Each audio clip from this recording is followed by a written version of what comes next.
Bonjour, mesdames et messieurs. Bienvenue sur Conflict of Nations, un jeu que j'apprécie énormément. Ceci est une première vidéo officielle où en gros nous allons parler de deux choses différentes. Première chose, les principales erreurs que les joueurs font in-game. Et deuxième chose, les, je vais pas dire les meilleures nations, les pires nations à prendre, mais en tout cas, si vous prenez telle ou telle nation, il faut être plutôt prudent. Voilà. Alors commençons avec les erreurs que les joueurs peuvent faire. Alors, ce serveur-là officiellement n'est pas un vrai serveur. Je fais plutôt des expériences, voir comment les joueurs peuvent réagir. Afin, pourquoi pas m'aider in-game dans les prochaines. Alors, commençons par les erreurs. Première erreur qu'un joueur fait. Eh bien, prenons par exemple la France. Vous voyez, donc c'est une nation comme une autre, composée de provinces, donc des villes, donc ici Paris. Alors non, justement, composée de villes comme Paris et de provinces. Donc Reims, Troyes, Dijon, Besançon, etc. Donc tous les pays en sont composés, bien évidemment. L'erreur que font les joueurs, par exemple, c'est de prendre toutes les provinces et ensuite de prendre la ville. Alors, pourquoi c'est une erreur? Parce que les provinces n'apportent absolument aucune ressource au pays. Ça n'apporte que de la main-d'œuvre et que de l'argent. Je peux vous dire que l'argent, même avec une faible production, comme ici par exemple, puisqu'on est en début de game, on est au deuxième jour, ce n'est vraiment pas le problème. Ce n'est pas du tout le problème, l'argent. Même si vous tombez à zéro, vous pouvez récupérer très rapidement. Dans ce serveur-là, j'étais tombé à zéro hier, et puis... Alors non, non, c'était dans un autre serveur où j'étais tombé à zéro. J'étais à 20 000 dollars au début, j'ai récupéré 10 000 dollars en une journée. Donc c'est rentable. L'argent, franchement, c'est vraiment pas le problème. La main-d'œuvre, ça peut le devenir, mais ça, c'est si vous n'avez pas assez de provinces. Donc bon, ça se résout plutôt, c'est en fonction de votre territoire, si vous en avez beaucoup ou non. Donc vraiment, les provinces, ça n'apporte que ça. Alors que les villes, ça vous apporte différentes ressources, donc ici, enfin d'autres ressources, donc ici, ravitaillement, composants, carburant, électronique et matériaux rares. Pourquoi ces ressources sont plus importantes? Car c'est celles-ci précisément qui vont vous permettre de euh, faire vos différents travaux. Donc, par exemple, si je construis une industrie de l'armement, il faut des ressources, ces ressources-là en particulier. Avec de l'argent, bien sûr, mais je vous répète, l'argent n'est pas un problème, donc même si vous en avez besoin partout, ce n'est vraiment pas le problème. Au pire, vous pouvez vendre des matériaux afin de gagner de l'argent, inversement. Donc, pour construire vos bâtiments, mais aussi pour, surtout, construire vos unités. Par exemple, on voit qu'ici, si je veux construire ma corvette, je ne peux pas encore puisque la base navale n'est pas, elle est encore de construction, donc je n'ai pas fini de la construire. Vous voyez que là, ça coûte de la main-d'œuvre et de l'argent, mais c'est vraiment pas le problème. C'est vraiment, là, par exemple, électronique, ravitaillement. Donc, il faut viser les villes d'abord dans de votre attaque, et ensuite, vous visez les provinces. Les provinces, c'est vraiment un objectif secondaire comparé aux villes. Les villes, c'est vraiment objectif primordial. Donc ça, c'est le premier point. Après, attention, évidemment dans la stratégie, par exemple, si cette troupe-là, je vais directement vers Paris, vous voyez qu'il y a un point ici, donc ça veut dire qu'il y a des troupes à Strasbourg. Ça veut dire que forcément, ces troupes à Strasbourg pourraient tout à fait venir m'envahir par ce côté. Imaginons, on est dans un stade plus avancé de la game. Si j'ai une autre troupe ici qui permet de bloquer une éventuelle invasion, cette troupe-là peut tranquillement aller à Paris, par exemple, et envahir la ville. Bon, bien sûr, évidemment qu'il y aura des défenses, donc tout ça, ça dépend de votre stratégie. Donc retenez bien les villes avant les provinces. Et en fonction de la situation, pesez le pour et le contre. Et est-ce que je dois envahir telle province, telle province, telle province, les trois à la fois peut-être? À vous de voir. C'est en fonction du pays, car vous êtes d'accord que par exemple, si l'Allemagne projette d'envahir la France, ce n'est pas du tout la même chose que si l'Algérie projette d'envahir le Maroc. Vous voyez que c'est pas du tout le même terrain. Par exemple, là, il y a un fleuve qui fait office de barrage. Alors, ici, voilà. Donc, le Rhin qui fait office de barrage. Par exemple, à moins qu'il n'y ait pas de ponton ici et ici, ou ici, mes troupes ne passent pas, enfin, elles sont obligées de passer par les villes. Alors qu'ici, il n'y a pas de fleuve, il n'y a pas d'obstacle naturel. Les troupes peuvent directement faire une ligne droite, aller en ligne droite. Voilà. Donc ça dépend vraiment de d'où est-ce que vous vous situez, de quel pays euh, vous avez pris la possession, pris le commandement. Donc ça, c'est vraiment l'erreur que je vois tout le temps. Après, bien sûr que dans mes débuts, moi aussi je l'ai faite, et honnêtement, j'ai déjà fait quelques games. C'est assez récent, le fait que j'ai appris ces informations. C'est vrai que ça marche beaucoup mieux. Mais il y a vraiment une grosse différence. Donc ça, c'est la première erreur. Deuxième erreur que les joueurs font, le combo des unités. Alors, quand je dis combo des unités, c'est vous associez des unités entre elles.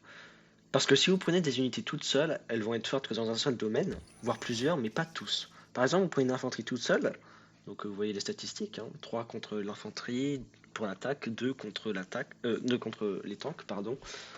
Vous voyez très bien que si vous mettez par exemple 10 infanteries dans un même bloc, ça va être fort contre l'infanterie, contre les blindés, ça va l'être moins. Beaucoup moins même. Vous tombez contre une horde de blindés, vous êtes mort. Donc c'est pour ça qu'il faut associer les unités. Par exemple, moi je vais essayer dans les prochains jours ce combo-là, donc chasseur de chars et véhicule en connaissance. Les deux véhicules, je ne les utilise vraiment pas souvent, du moins je les utilisais vraiment pas souvent. Je vais essayer de les utiliser dans ce serveur du moins. Alors pourquoi ce combo-là par exemple? Tout simplement parce que le chasseur de chars, quand vous regardez les statistiques, alors seulement 3 contre l'infanterie, mais en revanche contre les blindés, vous avez 12.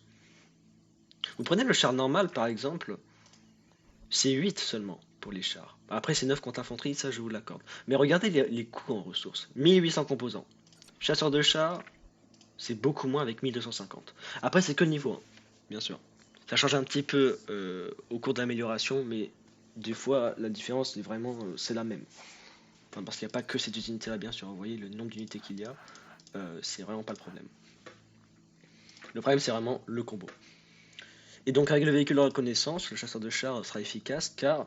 Alors le véhicule de reconnaissance c'est le contraire, efficace contre l'infanterie mais moins contre les blindés. Vous associez les deux, vous allez avoir un bon combo pardon, pour l'infanterie, enfin défendre, attaquer contre de l'infanterie ou des blindés. Alors bien sûr ensuite, si des bombardiers attaquent vos troupes par exemple, bien sûr que la défense antiaérienne des deux véhicules n'est vraiment pas... Il n'y en a aucune en fait. Il n'y en a pas. Voilà, vous voyez, enfin un petit peu ici. Donc à ce moment-là, il faudra faire encore un autre combat avec d'autres véhicules, par exemple véhicule anti-aérien mobile. Je l'estime honnêtement, qui fait des dégâts contre les avions. Bon, si vous voulez vraiment combattre que les avions, voilà. Donc Oslo pour l'Allemagne. Par exemple aussi pour défendre des missiles qui arrivent plus tard dans la game généralement. Généralement il faut faire le combo système de défense de théâtre avec lance-missile solaire mobile. Parce que vous voyez, le Oslo là, il défend 8 contre les avions et 2 contre les missiles seulement. C'est un peu l'inverse pour le système de défense de théâtre, le Bloodhound. Là, c'est 2 contre les avions et 12 contre les missiles. Vous associez les deux, vous êtes efficace contre les missiles et les avions. Vous voyez? Donc, voilà, c'est la technique à envisager. Après, je vous ai montré deux combos. Bien sûr, vous n'êtes pas obligé de faire les deux. Je n'ai pas non plus dit que ces deux combos marcheront à tous les coups. Ça dépend vraiment de la stratégie des autres joueurs. Il n'y a pas que vous, bien sûr. Donc, une partie comme la mienne, il y en a 64 joueurs. Donc, voilà, ça dépend quand même de beaucoup de facteurs. Voilà pour les erreurs. Pour ce qui est des pays à prendre ou ne pas prendre, alors il y en a un, c'est évident, la Russie. Voilà. Donc la Russie est juste géante littéralement, d'accord, c'est impossible à défendre. J'ai déjà vu des joueurs russes, enfin des joueurs prendre la Russie, enfin prendre comme nation la Russie, gagner, bien sûr. Je dis pas que c'est impossible, mais je dis seulement que c'est vraiment, enfin c'est quasiment impossible à défendre. Pourquoi? Vous avez vraiment un bastion ici avec, enfin j'appelle ça le bastion, avec 1, 2, 3, 4, 5, 6, 7, 8. On pourrait même dire 7 villes parce que Yekaterinbourg est quand même un petit peu loin. Par exemple, vous voyez tout cet espace-là ne peut être défendu que par Novosibirsk et Yekaterinbourg. Voilà. Alors, on peut amener des troupes bien sûr dans les provinces, mais imaginons que vous ne le faites pas. Alors, ces distances-là, vous voyez, si on prend à peu près, c'est la taille de distance entre France et Biélorussie. Donc, c'est vraiment, enfin, vous voyez ces distances-là. Vous voyez le nombre de villes que vous avez là, vous voyez vraiment l'espace béant que vous avez, le vide absolu. Vous avez ça ici, plus ici, entre Novosibirsk pardon, et Vladivostok. Et là, c'est encore pire, parce qu'il y a un fleuve. Donc la Russie, c'est vraiment un territoire difficile à contrer. Je suis en train de jouer dans un serveur où je joue de la Russie. Le Vietnam est clairement le boss de la game. Clairement, j'ai pas pu défendre toute cette partie-là. Vladivostok, Novosibirsk. Les 4 tiers inbox, j'ai pu garder. En gros, j'ai perdu tout ça. Tout ça, ça s'arrête là à peu près, quelque chose dans le genre. Avec cette province-là, je crois, qui n'est pas à moi. Donc vraiment, la Russie, c'est un territoire très compliqué à défendre, juste par sa taille. Voilà. Honnêtement, si vous êtes la Russie, privilégiez cette partie-là du pays, car même si vous perdez tout ça, vous ne perdez que 2 de vos villes sur 10. Donc c'est bon, c'est rentable entre guillemets. Après, vous voyez aussi, la Russie, c'est de très grandes provinces, hein. Donc, vous voyez cette province-là, par exemple, elle fait la taille de d'une bonne grande majorité de l'Europe. Donc, ça, par exemple, si vous faites envers ces provinces, ne foncez pas tête baissée pour les récupérer, parce que c'est vraiment une perte de temps, honnêtement. Ça prend une journée pour récupérer une telle province, une demi-journée pour une telle autre, c'est vraiment compliqué niveau hors de grandeur. C'est pas le seul pays, la Russie, qui a ses grandes provinces, mais bon, c'est assez remarquable quand même en Russie particulièrement. Donc la Russie, honnêtement, ne pas prendre. À moins que vous soyez expérimenté, à moins que vous ayez la technique, mais bon, généralement, personne ne l'a. Alors, ensuite, l'Autriche, ne pas prendre. Pourquoi? Alors l'Autriche, c'est enclavé entre... Alors normalement, il y a des bots ici, donc des personnes non joueurs, PNJ, qui vous attaquent seulement si vous les attaquez. Alors à moins que la game... Enfin, imaginons le 65e jour où vous les avez toujours pas attaqués, vous les avez toujours pas attaqués. Bon, là peut-être il peut y avoir des exceptions. Mais bon, dans tous les cas au sud, il y a une menace, il y a la Serbie ici, bon, la Grèce c'est un peu loin quand même. Euh, Bon, il y a la Pologne, oui, à l'est. Il y a l'Allemagne au nord, il y a la France à l'ouest, il y a l'Italie au sud. L'Autriche est enclavée de partout, de part et d'autre. Alors évidemment, si vous avez comme allié France, Italie, Allemagne, Pologne, ça réduit très grandement les probabilités d'être attaqué. Mais quand même, c'est enclavé, c'est pas fou, quoi. J'ai déjà essayé de jouer l'Autriche une fois, je crois. Ça avait plutôt bien démarré, mais puis après, je me suis complètement fait laver. Bon, j'avais pas la technique aussi, c'est vrai, mais bon, c'est vraiment compliqué à défendre. Là, contrairement à la Russie, les villes sont très rapprochées, justement, ça peut être un autre désavantage. Bon, l'exemple le plus flagrant, c'est l'Israël, hein. Vous voyez, les villes, elles sont juste collées littéralement. En fait, c'est simple, vous envoyez c'est l'Israël, vous envoyez toutes les villes. Vraiment, c'est aussi simple que ça. Ah, ne croyez pas que l'Israël n'a jamais gagné. J'ai déjà eu un allié qui a gagné en tant qu'Israël, lorsque je jouais à la Turquie, dans après un game d'ailleurs. C'était assez impressionnant. Donc, vraiment, ne pensez pas que la victoire dépend de la taille de votre pays, ou le nombre de villes que vous avez, ou l'armée de départ que vous avez. Non, ça ne dépend pas du tout de ça. Ça dépend vraiment de votre stratégie. Et c'est là justement on peut avoir des problèmes. C'est là justement on peut avoir des problèmes parce que votre stratégie est mêlée à vos alliés, vos ennemis, mêlée à tout le monde. Et bon, c'est là où ça va pas, quoi. Voilà, aussi simple que ça. Donc, Autriche, Russie, entre guillemets, ne pas prendre. La Chine. Alors, ce n'est pas un pays qu'il faudrait pas prendre, mais pareil, la Chine est quand même sacrément dans l'embarras. Pourquoi? Alors, c'est pas la Corée du Nord, Corée du Sud qui va être le problème. Généralement, ils s'entretuent dès le début de la game. Bon, bah là, c'est plutôt le Japon qui est venu. Euh, Bah justement, le Japon qui est à l'ouest. Japon, puissance navale. Philippines au sud. Vietnam, Thaïlande, Myanmar, donc Birmanie. L'Inde au sud et à l'ouest, on a l'Afghanistan, le Pakistan, le Kazakhstan. Et au nord, la Mongolie, à ne pas négliger.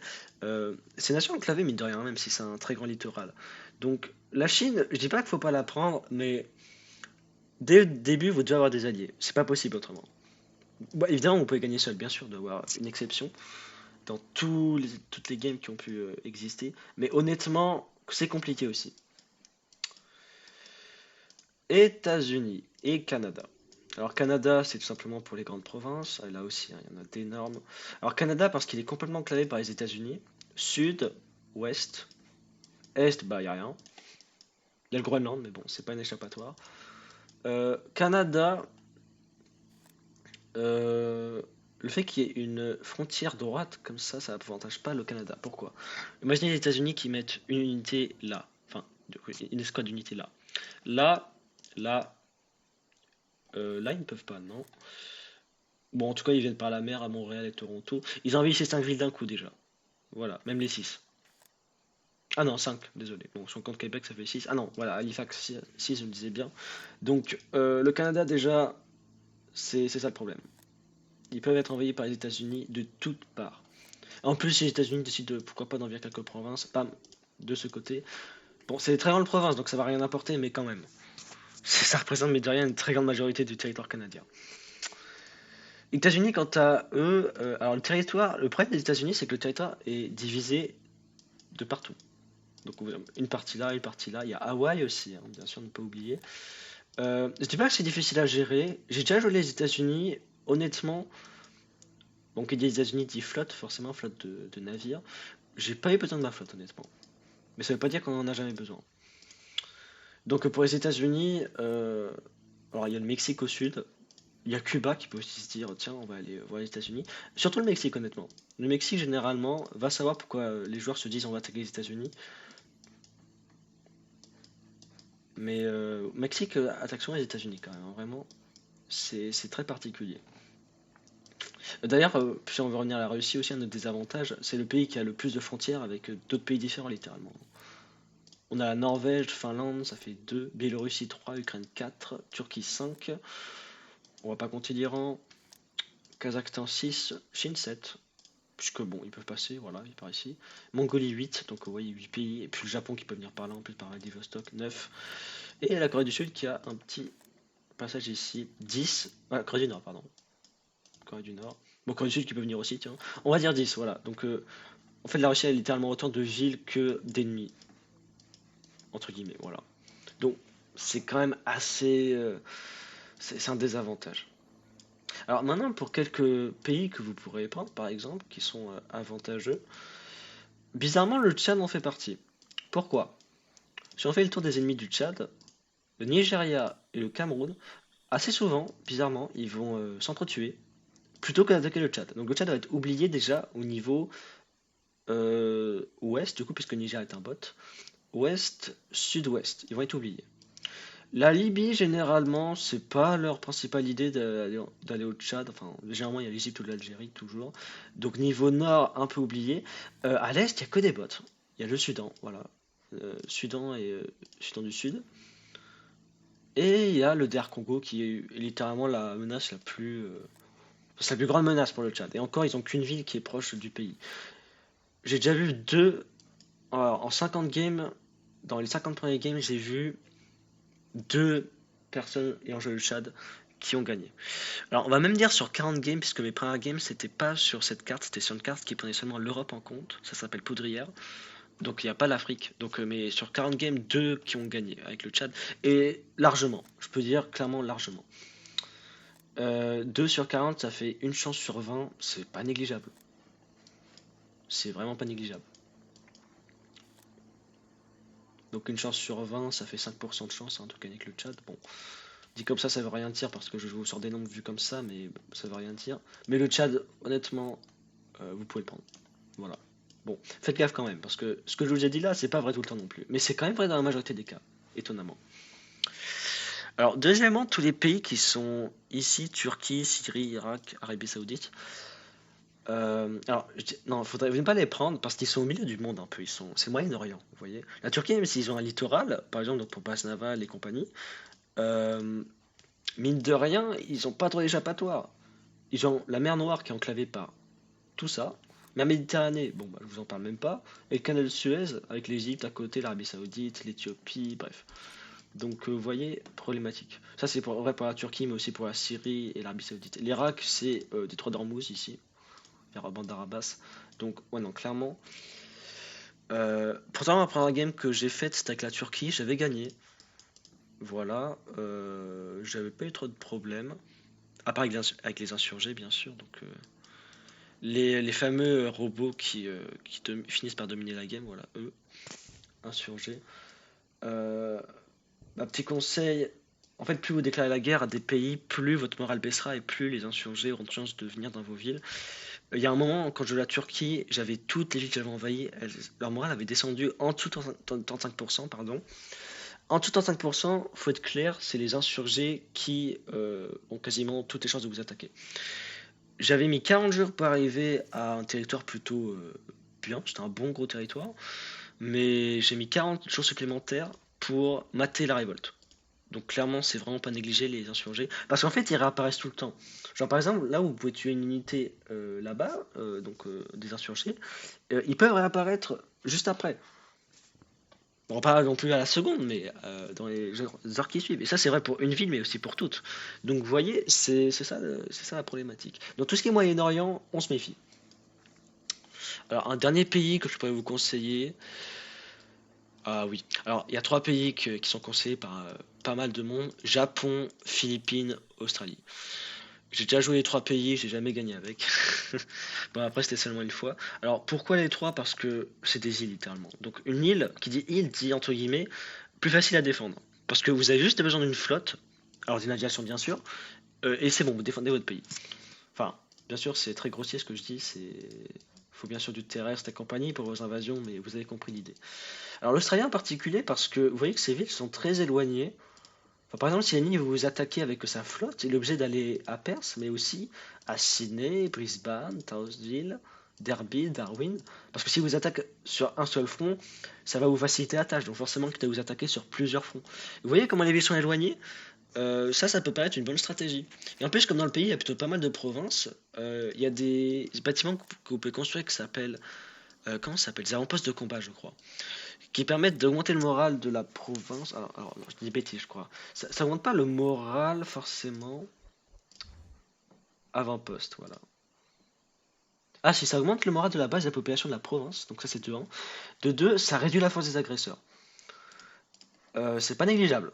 C'est-à-dire que votre unité qui est censée être pourrie contre une autre unité, elle peut être bien plus forte avec ce genre de bâtiment. Vous pouvez avoir niveau 1, niveau 2, niveau 3. Donc il y a une stratégie à faire en Australie par exemple. Mais pas qu'en Australie bien sûr, il y a dans d'autres pays. Japon, ça dépend de sa flotte surtout. Alors, j'avais une flotte au début de corvette lorsque je l'avais joué. Les Philippines étaient venus avec leurs destroyers, je sais même pas comment ils ont fait pour en avoir autant. Peut-être parce qu'ils avaient appliqué les bonnes stratégies justement. Et ils m'ont juste défoncé, voilà. Donc j'avais 7 corvettes je crois, puis bon. Eux ils avaient beaucoup moins destroyers, mais ils m'ont quand même défoncé. Voilà. Donc Japon, Philippines, Australie, conseillé, mais bon, voir quand même. Pourquoi l'Indonésie serait pas conseillé par exemple? Bah regardez, l'Indonésie c'est un amas d'îles justement. Difficile à défendre, hein. Parce que vous pouvez pas faire sortir vos troupes directement par les ports. Ça prend du temps rien que pour le débarquement et l'embarquement. Donc si vous voulez faire toute cette manœuvre pour aller par exemple de Padang à Jakarta, ça prend déjà beaucoup de temps, hein. Alors après, c'est si vos unités ne sont pas aéroportées. Donc les infanteries sont aéroportées, donc là pas de problème si jamais vous avez un aéroport ici, ici. Par contre, pour les tanks qui bon bah sont pas transportables en avion, là ça prend plus de temps forcément. Donc voilà, faire gaffe quoi. Voilà. J'espère avoir été le plus utile possible pour vous. Les conseils que je vous ai donnés, d'autres youtubeurs ont déjà donné les mêmes à peu près. Alors moi j'en ai rajouté un peu à ma sauce parce que c'est du vécu, enfin qui viennent de mon expérience. La sauce qui vient de mon expérience, qui vient de mon expérience. Je pense que bon, c'est pas négligeable puisque mon expérience c'est quand même quelque chose, pas vrai? Dans le sens où ce que j'ai vécu, je l'ai vu d'autres joueurs le vivre et pas mal de fois. Donc c'est pour ça que je dis ceci. Parce que tout simplement, en fait, c'est récurrent. Voilà, on voit ça dans tous les serveurs quasiment. Par exemple, quand je disais que le Nigeria et le Cameroun, ils s'entretuent assez souvent, c'est vrai. Je ne pourrais pas vous dire, bien sûr, quel pourcentage de chance, mais c'est quand même, je pense, que c'est plus de 50% sans mentir. Donc c'est vraiment, on peut pas ignorer ça. Voilà. Plus tard dans l'année, je projette de faire, euh, comment dire, un un peu une sorte de saga, mais avec trois games en même temps. Alors, trois games avec du coup trois pays différents qu'on jouerait. Je sais pas encore lesquels, faudrait voir. Et tout simplement, donc on essaierait d'aller jusqu'au bout de ces games, et donc je jouerai avec vous tout simplement, afin qu'on apprenne chacun de son côté. Donc vous apprendrez de moi, tout comme j'apprendrai de vous, de vos conseils par exemple. Après, ce n'est qu'une opportunité. Ce n'est ce n'est qu'un choix, pardon. Il y a les conseils, mais il y a aussi d'autres choses. Voilà. Bon, je vous dis à plus pour un prochain épisode. C'était Gowar. Ciao!